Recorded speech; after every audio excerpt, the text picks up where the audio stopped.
about cystic fibrosis today. Okay. Okay, I'm starting, right? So cystic fibrosis is a monogenic disorder that presents as multi-system disorder. Monogenic disorder means single gene is implicated in causing the disease. So it is a monogenic disorder. Right? There are polygenic disorders also. For example, asthma is there. Asthma is a polygenic. Multiple genes are involved in causing asthma, right? So unlike polygenic, it is a monogenic disorder. The first signs and symptoms of cystic fibrosis typically occur in childhood. Median survival of cystic fibrosis patients is 37.4 years. So what is this cystic fibrosis? What are the symptoms?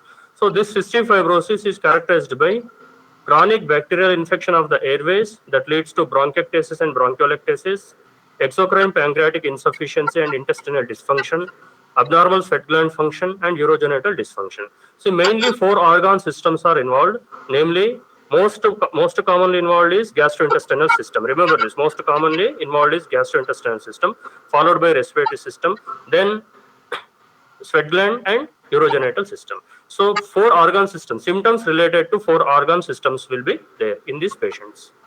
Coming to pathogenesis, what happens in cystic fibrosis? It is an autosomal recessive disease. Remember this, most of the autosomal recessive diseases are very severe, okay? Their presentation is very severe, okay? You know what is meant by autosomal recessive disease? Can anyone answer what is meant by autosomal recessive disease? Sir, in an autosomal recessive disease, the disease is it is expressed only when it is homozygous, sir. In a Good. homozygous. So homozygous that is both alleles of mutant gene should be there in order to be expressed, right? So autosomal recessive disease, it is homozygous condition should be there. So in order to be expressed, it results from mutations in the CFTR gene located on chromosome, long arm of chromosome 7. I told you it is a monogenic disorder. Okay, so it's monogenic disorder. So this chromosome 7, okay, that is the gene involved. Okay, CFTR gene located on chromosome 7. Five major classes of CFTR mutations. Okay, CFTR gene mutations. There are five major classes. Classes 1 to 3 mutations are considered severe and as indexed by pancreatic insufficiency and high sweat sodium chloride levels. Classes 4 and 5 mutations can be mild and associated with pancreatic insufficiency and intermediate or normal state. So what is this mutation? I will tell you in the next slide. Okay. So there are, depending upon the severity, okay, depending upon the severity of the mutation, there are five classes. Classes 1 to 3, they are considered as severe mutations as indexed by, and their presentation will be with severe pancreatic insufficiency and high sweat chloride levels. Whereas classes 4 and 5 mutations can be mild and associated with pancreatic insufficiency, intermediate or normal sweat chloride levels. Coming to CFTR protein, what is this CFTR protein? The most common mutation in the CFTR gene located on chromosome 7 is a deletion of 3 base pair, that is deletion of phenylalanine amino acid at the position of 508. Okay, so there will be deletion of phenylalanine amino acid in the protein chain, in the protein.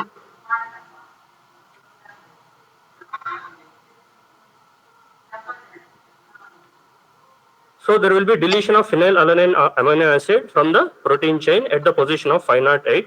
So this is known as CFTR. This protein is known as CFTR protein. Okay, this, the full form is cystic fibrosis transmembrane conductance regulator. Cystic fibrosis transmembrane conductance regulator. So it is the regulator of the voltage across the cell membrane. So cystic fibrosis transmembrane conductance regulator. This is known as delta F508 mutation. So this is most common mutation. Around 70 to 80% of the cases, it is the mutation, that is delta F508 mutation, that results in abnormal CFTR protein. The CFTR protein is a single polypeptide chain containing 1480 amino acids that function both as a cyclic AMP regulated chloride channel and a regulator of other ion channels. Remember this, normally what is the function of this CFTR protein? The CFTR protein is represented by CFTR gene in the nucleus, right? So you know that protein synthesis, how protein synthesis occurs, you know, right? There will be translation, there will be transcription, translation, followed by protein synthesis in the ribosomes, right? So these proteins will be depending upon their functional function. They will be located either in the cytoplasm or in the cell membrane. So this CFTR protein is a single polypeptide chain containing 1480 amino acids that function both as a cyclic AMP regulated chloride channel. So basically this is a chloride channel. Okay, it is a chloride. This CFTR protein is a chloride channel in the cell membrane, and it also regulates other ion channels. Remember this is important. Okay, basically this is a chloride channel, and along with that function, chloride movement across the cell membrane, it also controls other ion channels in the vicinity of the CFTR protein. The fully processed form of CFTR protein localizes to the plasma membrane in normal epithelia. So normal, whenever there is no mutation, right? So there will be CFTR protein formation from the CFTR gene from chromosome 7. So this normally formed CFTR protein, that is chloride channel, will normally localize to the plasma membrane in normal epithelia. Because of mutation, there is improper maturation and intracellular degradation of the mutant CFTR protein. So whenever there is mutation, so there will be improper maturation of the protein and intracellular degradation of the mutant CFTR protein, but it is not totally destroyed to different extent. So it is to different extent it will be degraded depending upon other mutations residing. Class 1 and class 2 mutations, there is absence of CFTR in plasma membrane. So in class 1 and class 2 mutations, there is total absence of CFTR in plasma membrane. In class 3 and class 4 mutations, non-functional or partially functional CFTR protein will be there. Whereas in class 5, that is the mildest form, right? Class 5 mutation is the mildest form. There will be small amounts of the normal functioning CFTR protein. So class 1 and class 2, total absence of CFTR protein in the plasma membrane. Class 3 and class 4, non-functional or partially functional CFTR protein. Class 5, small amounts of functional CFTR protein. So coming to organ-specific pathophysiology. So what happens? Suppose a patient is having this mutant CFTR protein in their body. So remember this is CFTR protein is not present, not expressed in all tissues of body. So specifically it is located in 4 organ systems, that is lungs, gastrointestinal system, and sweat gland ducts of sweat gland, and genitourinary system. So this is the reason why, because of the specific location of these CFTR protein, that is chloride channel, so these organ systems are involved in the pathology. So coming to lungs, diagnostic biophysical hallmark of cystic fibrosis airway epithelia is the raised transepithelial electric potential difference, which reflects both the rate of active ion transport and epithelial resistance to ion flow. Remember this is a chloride channel. So this is a chloride channel, so there will be, because of abnormal mutant chloride channel, there will be transmembrane potential difference will be there. So this transepithelial electric potential difference can be identified from nasal mucosa. So this can be identified from nasal mucosa. So this transepithelial electric potential difference is increased in case of cystic fibrosis patients, and this reflects both the rate of active ion transport and epithelial resistance to ion flow. Epithelia exhibit abnormalities in both active chloride secretion and sodium absorption. Excuse me. Hello? చెప్పండి రండి మీరు రండి class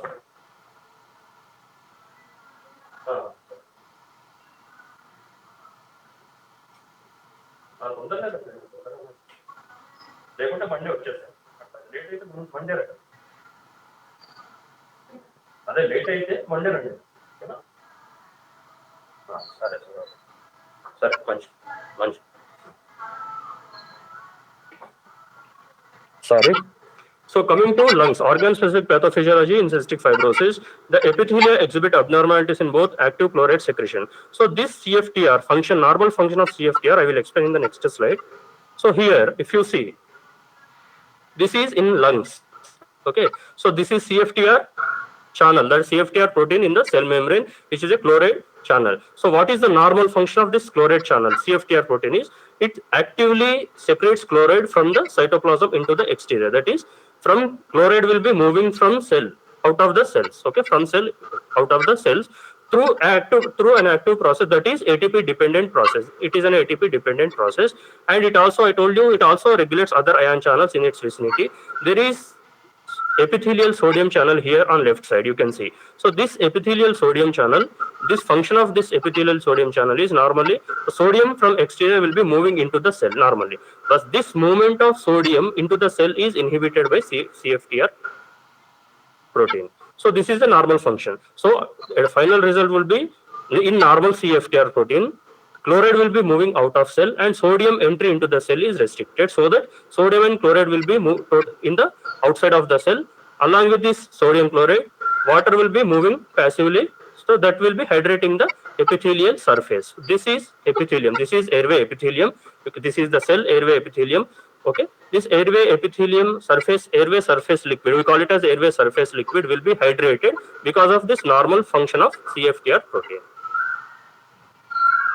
So what happens in mutant CFTR protein? So what happens is this chloride moving out of cell is restricted, so there is no movement of chloride out of cell, and the sodium will be moving into the cell.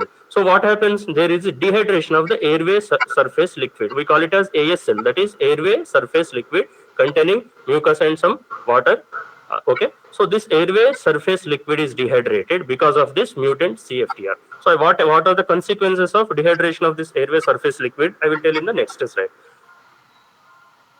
So the central hypothesis of cystic fibrosis airways pathophysiology is that the faulty regulation of sodium absorption. That means sodium is faulty absorbed, means it is moving freely into the cell, and inability to secrete chloride via CFTR reduce the volume of liquid on airway surface. That is, the airway surface liquid is dehydrated. So there is net movement of sodium and chloride into the cell instead of going out of the cell.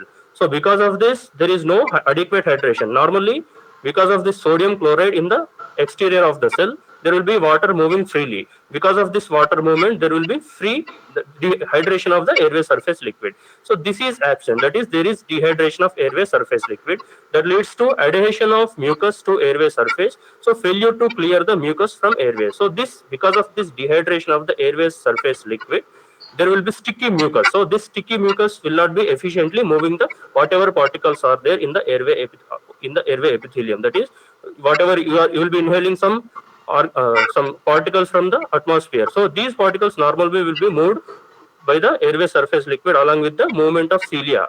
Okay, so this is known as mucociliary escalator. Mucociliary escalator. Cilia along with the mucus lining the airway surface together known as mucociliary escalator. This mucociliary escalator function is to remove whatever the particles are coming to the airways by moving in one direction, that is towards nasopharynx, right? Towards pharynx. Okay, from there it will be either spit out or swallowed. This function is compromised now. So there will be sticky mucus which will not be able to remove the particles from the lungs effectively. That leads to recurrent infections. Coming to gastrointestinal tract, I told you gastrointestinal tract is the most commonly affected organ system. Exocrine pancreas. Exocrine pancreas. What is exocrine pancreas? What is meant by exocrine pancreas? What is endocrine pancreas and what is exocrine? Endocrine pancreas is the part of the pancreas which secretes insulin, hormones. Yeah, good. So exocrine is and exocrine pancreas, pancreatic juices are secreted.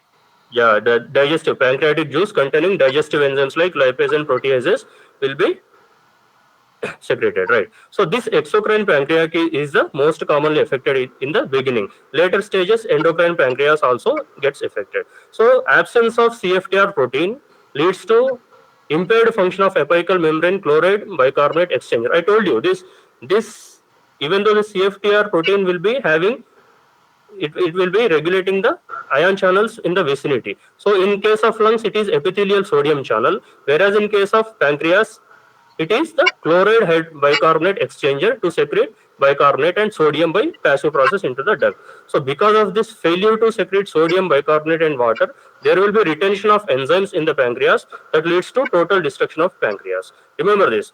I will explain in the next slide. So here you can see, this is in pancreas, okay? So this right side, this is CFTR protein normally. So what is the function of normal CFTR protein? It is active secretion of chloride into the exterior. That is, actively chloride is removed from the cell to the exterior of cell. So there is another channel in the vicinity. This is sodium. This is chloride bicarbonate exchanger. Okay, this is chloride bicarbonate exchanger. So this chloride, okay, this chloride will be moving into the cell. So in exchange of bicarbonate, which is moving out of the cell. So whenever this CFTR protein is mutant, that is the CFTR is abnormal. So there is no active movement of chloride out of the cell, and also active movement of bicarbonate is also not there. So this movement of bicarbonate is lost, and there is sodium and water passively they diffuse. So because of this, again there will be so there is impaired function of apical membrane chloride bicarbonate exchanger to secrete bicarbonate and sodium by passive process into the duct. So because of that, it's the same thing. So just the basic mechanism here is everywhere all the secretions are dehydrated because of this faulty CFTR protein. So failure to secrete sodium bicarbonate and water, that leads to inspissated, that is dryness of the secretions, and there will be retention of enzymes in the pancreas that leads to total destruction of pancreas. Next is intestinal epithelium. So in the intestinal epithelium, because of the lack of chloride and water secretion, same thing, okay, anywhere, whether it is in intestines, whether it is in lungs, or whether it is in genitourinary system, so the tubes which contain the fluid will be dehydrated, whether it is airway tubes, or it is vas deferens, or it is intestine, or it is the ducts of pancreas. So the secretions will be dehydrated, that leads to so here, intestine, because of the lack of chloride and water secretion, cystic fibrosis intestinal epithelium fails to flush secreted mucins and other macromolecules from the intestinal crypts. So because there will be dryness of the secretions in the intestinal lumen. Because of this, what happens? There is dehydrated intraluminal contents and intestinal obstruction will be there. So there is inspissated secretion, inspissated, that is thick secretions, which leads to intestinal obstruction. Hepatobiliary system. Defective hepatic ductal salt and water secretion leads to thickened biliary secretions, focal biliary cirrhosis, and bile duct proliferation. So same thing here. So there is defective hepatic ductal salt, that is sodium chloride and water secretion is not there. There is no sodium chloride in the ductal lumen of the ducts, and because of that less sodium chloride, water is also not there. So that leads to thickened biliary secretions, focal biliary cirrhosis, and bile duct proliferation. Gallbladder and chronic cholecystitis and cholelithiasis are the ultimate results.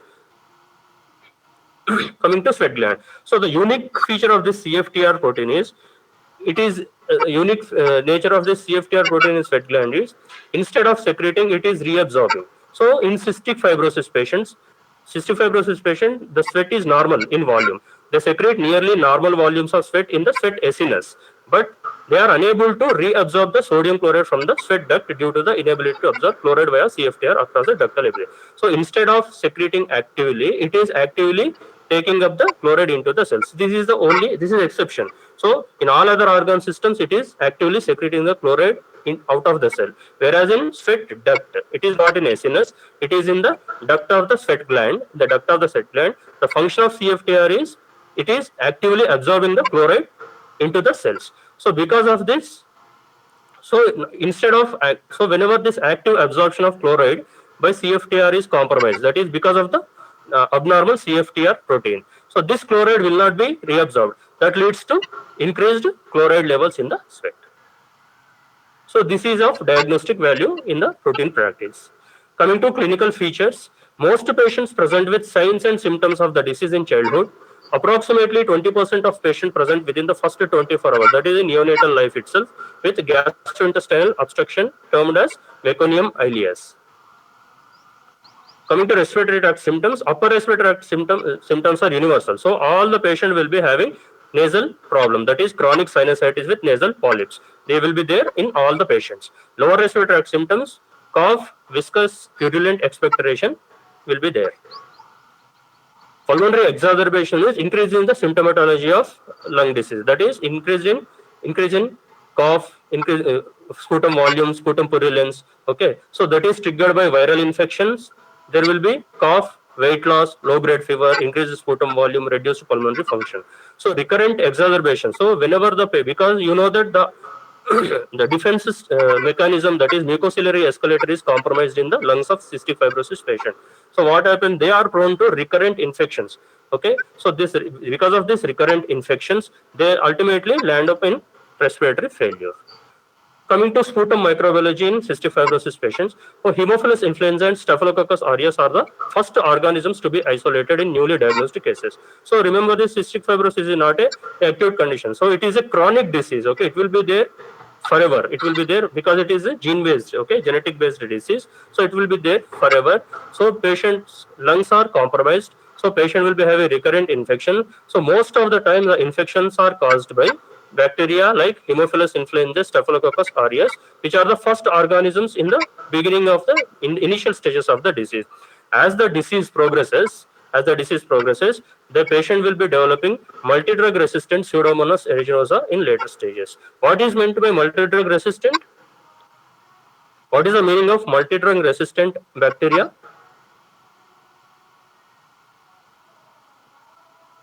Multi-drug resistant bacteria.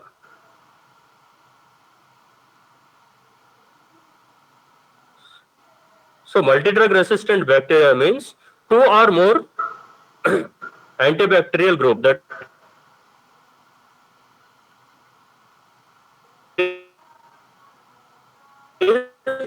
aminoglycoside groups. If two groups or more than two groups of antibiotics, okay, if the organism is resistant, then we call it as multi-drug resistant organism. So this multi-drug resistant Pseudomonas aeruginosa will be there in later stages and it will be colonizing forever. So it is the most problematic infection in case of cystic fibrosis patients.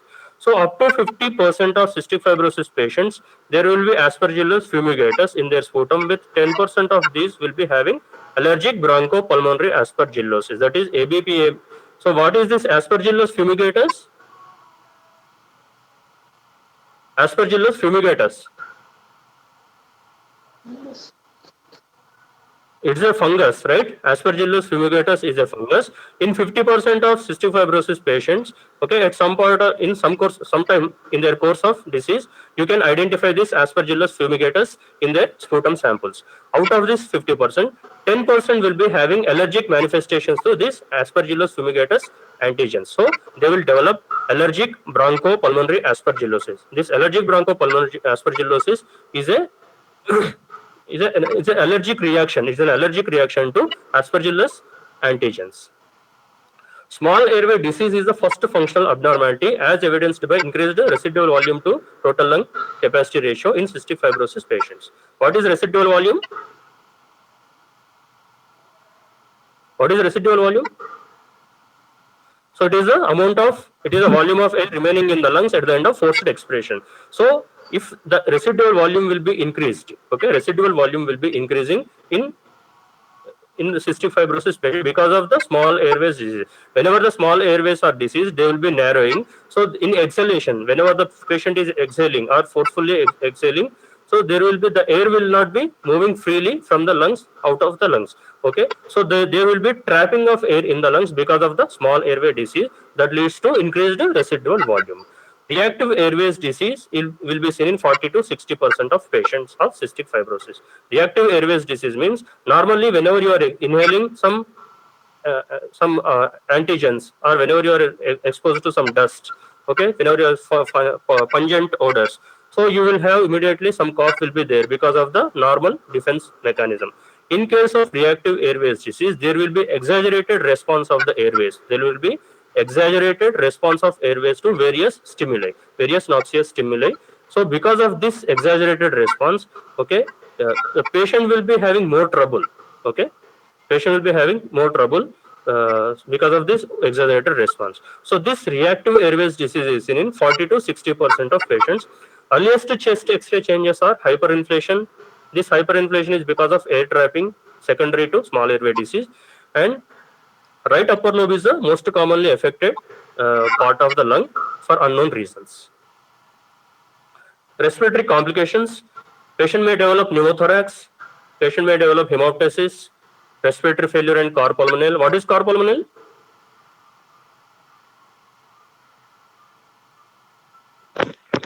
Right heart failure due to pulmonary disease. It is a dilatation of right ventricle. Okay, it is a dilatation of right ventricle and right atrium. Okay, with or without hypertrophy, secondary to lung diseases. So cor pulmonale may develop in the later stages of the disease. Clubbing virtually present in all patients with advanced disease. Coming to gastrointestinal system, meconium in infants presents with abdominal distension, failure to pass stools, and emesis. Okay, so in the infants, meconium will be presenting as abdominal distension, failure to pass stools, and emesis, that is vomiting. In children and young adults, distal intestinal obstruction syndrome will be there, presenting with right lower quadrant pain, loss of appetite, emesis, palpable mass in the right lower quadrant. Exocrine pancreatic insufficiency will be manifested as protein and fat malabsorption. So because of the that exocrine pancreatic insufficiency, there will be lipase and proteases will not be there in the intestine for digestion purpose. So because of this, less amounts of proteases and lipases in the small intestine, there will be protein and fat malabsorption that leads to frequent bulky foul smelling stools, and vitamin E and K deficiency will be there, which are fat soluble vitamins, right? Vitamin E and K, fat soluble vitamins. Because of this fat malabsorption, vitamin E and vitamin K deficiency will be there in cystic fibrosis patient. Coming to genitourinary system, there will be late onset of puberty. More than 95% of males are azoospermic. There will be obstructive azoospermia.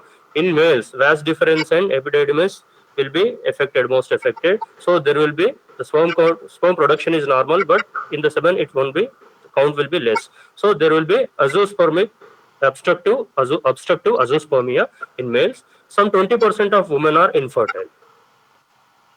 Coming to diagnosis of cystic fibrosis, clinical criteria, that is all the symptoms suggestive of cystic fibrosis, compatible with cystic fibrosis, the clinical criteria should be there. Along with that, abnormal CFTR function as documented by sweat chloride test, nasal potential difference measurements, CFTR mutation analysis. So CFTR function, abnormal CFTR function can be demonstrated either by either of these three tests, that is sweat chloride test. This sweat chloride test is most widely used, okay, most widely available and most widely used. Nasal potential difference measurements and CFTR mutation analysis, not protein later, okay, they are in some research available in research labs only. So this clinical criteria plus abnormal CFTR function as documented by sweat chloride test, mainly sweat chloride test. Elevated sweat chloride values are nearly pathognomonic of cystic fibrosis. Typically, sweat chloride levels more than 60 milliequivalents per liter, that is confirms the diagnosis.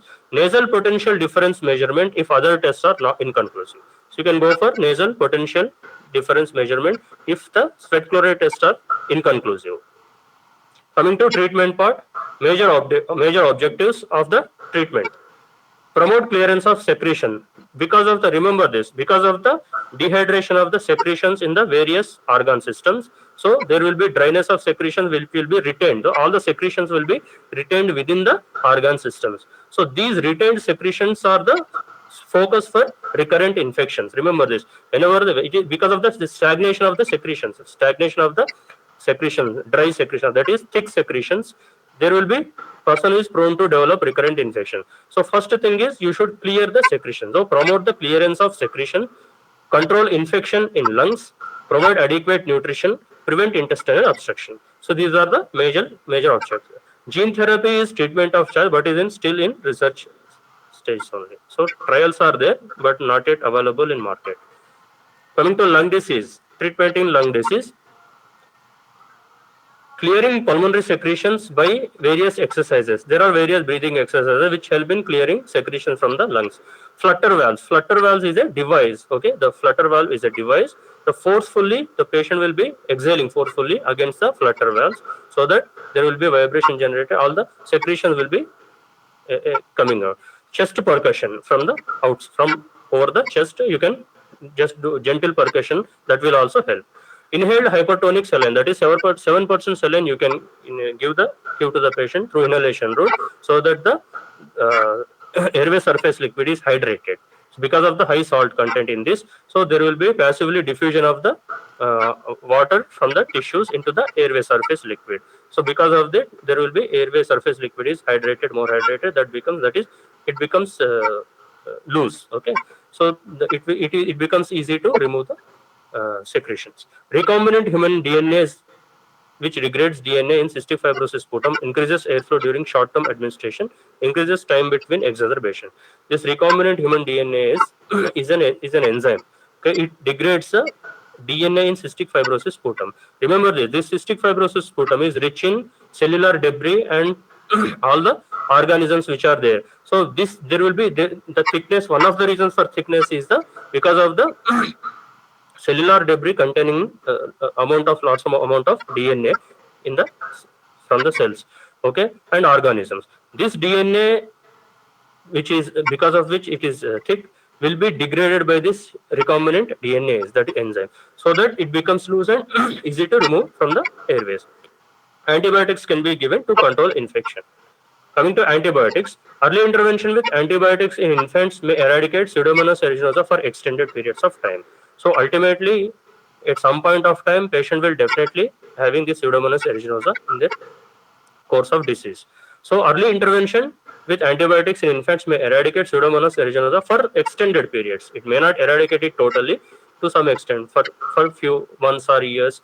Okay. In older patients with established infection, suppression of bacterial growth is the therapeutic goal. So once Pseudomonas is established, bacterial growth suppression is the therapeutic goal. So long-term use of azithromycin 250 mg per day or 500 mg thrice a week can be given. Inhaled aminoglycosides like tobramycin 300 mg daily twice can be given for extended periods. For months together, they can be given 6 months to 1 year. Inhaled beta-2 agonists are used to relieve bronchoconstriction. You know that there are reactive airways. Okay, somewhere around 40% of the patient will be having reactive airways disease. So there will be bronchoconstriction. To relieve this bronchoconstriction, inhaled beta-2 agonist can be given. Oral glucocorticoids are given in case of allergic bronchopulmonary aspergillosis. In the presence of allergic bronchopulmonary aspergillosis, oral glucocorticoids can be given. Atelectasis, that is collapse of the lung because of the thick secretions. Hypertonic saline inhalation and chest physiotherapy, antibiotics can be given. Pneumothorax, in case of pneumothorax, you put chest tube to relieve the pneumothorax. Respiratory failure and carpulmonary patients, oxygen therapy, long-term oxygen therapy is the required. Lung transplantation is the last resort. Okay, lung transplantation is the last resort. Coming to gastrointestinal disease treatment. Excuse me. Adequate nutrition, pancreatic enzyme replacement, vitamin E and K supplementation because they are fat dependent vitamins, though there will be deficiency of vitamin E and K. So vitamin E and K supplementation should be given. Intestinal obstruction should be treated with enema using hypertonic agents. Any questions?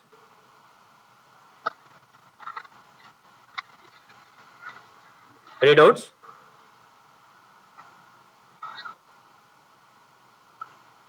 No, sir. Okay, thank you.